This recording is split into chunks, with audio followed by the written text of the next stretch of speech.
So what's going on, guys, and welcome back to episode number 23 of our Sunderland career mode, and we are going to be kicking off this episode with an away game up against West Brom in the Capital One Cup. So it's going to be a very difficult game for us, but we have got a pretty mixed up lineup. We got Pickford in goal, we've got a back line of Jones, Stones, Vertonghen and Henry, and then just in front of them we have Reece Oxford. Then we have another line of Kamano, Gooch, and making his debut will be Felipe Anderson, and then we have Dybala and Correa, who are both in inspired form at this moment in time. But Felipe Anderson will be challenging. So Felipe Anderson will be actually challenging, what's his name, Lens, for a starting place in the team. So, if he puts in good performances, Lens are going to have something to worry about. Kamano playing the ball back to Reece Oxford. Reece Oxford's going to let fly from range, and that shot, I thought, was actually going to be finding its way into the back of the net. Boas Myhill, by his body language, I think he thought it was going wide by a long way, but in my eyes, that looks like very close to finding the back of the net. Good chance for West Brom once again. Chris Brunt's got the ball down the right-hand side. He whips the ball in the box. It comes to Ricky Lambert, and Ricky Lambert has out-jumped Rico Henry at the far post, and we find ourselves 1-0 down on the half-an-hour mark. It's a lovely ball to the byline from Chris Brunt, but we've got to be doing better than that. It's actually John Stones. John Stones, with the tall player he is, I thought he should be winning that header in the air. Have a win the ball back with Reece Oxford. We squeeze it through to Angel Correa. Correa's running through on goal, trying to wait for Felipe Anderson to make the move, and Felipe Anderson just didn't run. I don't know why. I was trying to call for the through ball from him, and he didn't even make the run, but I think it was because Reece Oxford was in an advanced position, and he was pretty much blocking his run. And then Felipe Anderson plays the ball to Paulo Dybala. Dybala's got nowhere to go, but he is going to cut back inside on his favourite left boot. He keeps on going. It comes back to him, and it does get cleared once again from the West Brom defenders, but we find it really difficult because West Brom, all they're doing is on ultra defence, I should say. We're on ultra attack, they're on ultra defence, and there's just no room, but Ambrose cuts back inside. Can Ambrose find the back of the net? He goes past everyone. Surely he's going to find the back of the net. You bet he can. With just 10 minutes to go, Thierry Ambrose, who we brought off the bench for Gooch, who had a surprise start in this game, picks up the goal for us. Felipe Anderson plays the ball through to him. He keeps on going. No one dare touch him in the penalty area, and he powers the ball past Boas Myhill into the back of the net to get ourselves back into the game. Have we not got a chance here to wrap up the game? It comes to Angel Correa. Correa goes for goal, and Correa and Dybala up top are just dangerous. That's all I can say. You cannot give the ball away. In the back line, Thierry Ambrose wins the ball back for us. He plays the ball to Kamano. Kamano out wide.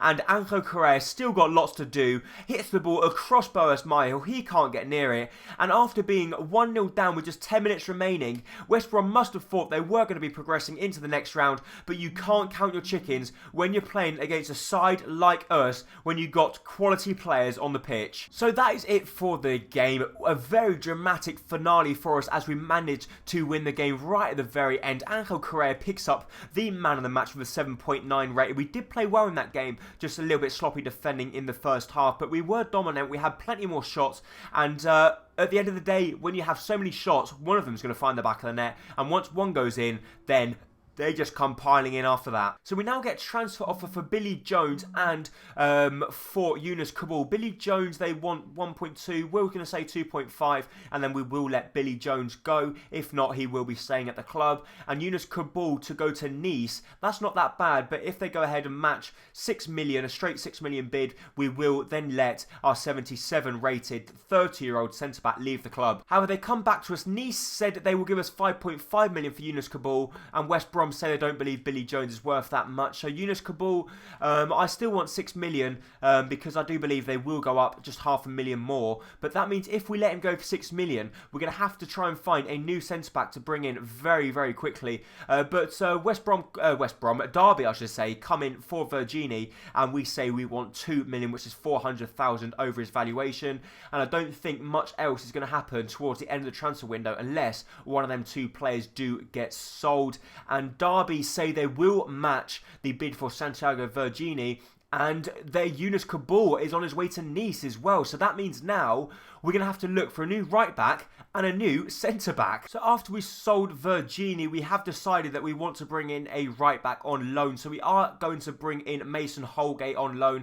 He's not that bad, 7,000. I believe he's around about the 66 rating. So as long as he's around that, it'd be a decent backup right back. He's not going to be used that much, but with just 2 hours remaining, we haven't got the notification that Yunus Kabul has been sold. So I don't actually think Yunus Kabul has left the club at the end of the day. So we'll have to wait and see what these 2 emails say about him. And no, he hasn't. Yunus Kabul has not left the club, which is good news for us, actually, because we didn't have enough time to bring in another player. So at least Yunus Kabul hasn't gone. We've got a youth squad monthly report. We've got Connor Tutu looks very good. Maldonado looks good. Lee Brown looks very good, actually. Luis Sanchez looks very good as well.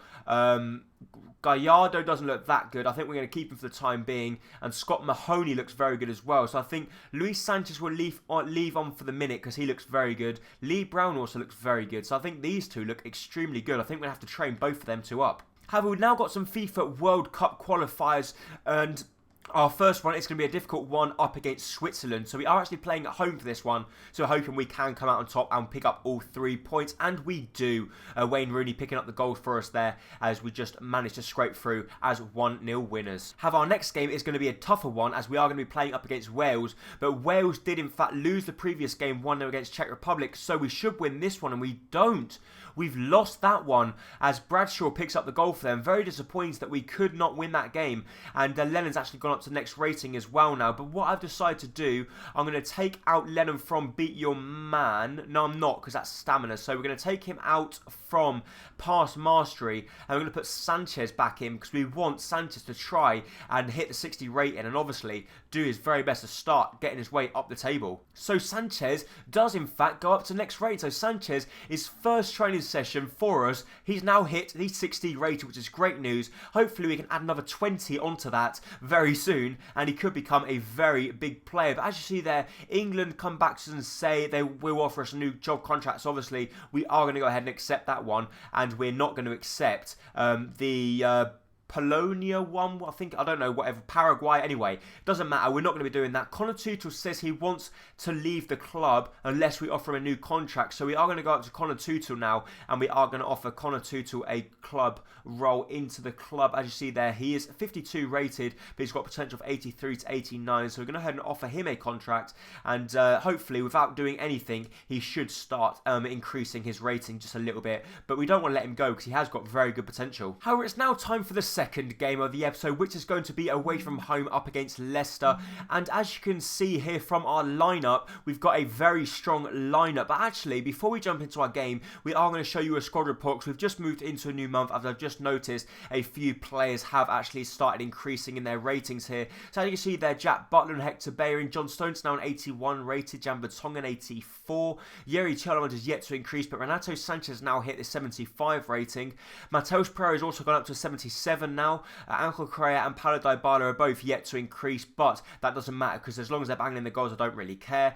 Felipe Anderson's actually gone up to an 82 rated now, so he's now our highest rated player at the club, and I don't know how we managed to pick him up for £12 million when he's valued at 18.5. It's ridiculous, but I'm not complaining. Reece Oxford now gone up to 72 as well. Kamana, all them are staying the same. Ambrose getting close now to a 70 rating as well, and as you can see from the players, I'm just so pleased with how the players are progressing. Actually there, Mason Holgate, who we've just brought in as well, has also started to increase. So a lot of green players, no one in the red as of yet, which is great news for, apart from Yunus Kabul. But apart from that, I'm very pleased with how the squad's going. Have a look at the league table. We are currently sitting in third place, just 2 points behind Manchester City and equal points with both Southampton and Liverpool. So we are doing very well so far this season. So let's see how we get on up against Leicester with our strongest possible line-out. Dele Alli is back to full fitness, but considering Renato Sanchez is in such good form, I decided to go with him. And Felipe Anderson is going to be taking the place of Jeremiah Lenz at the moment, unless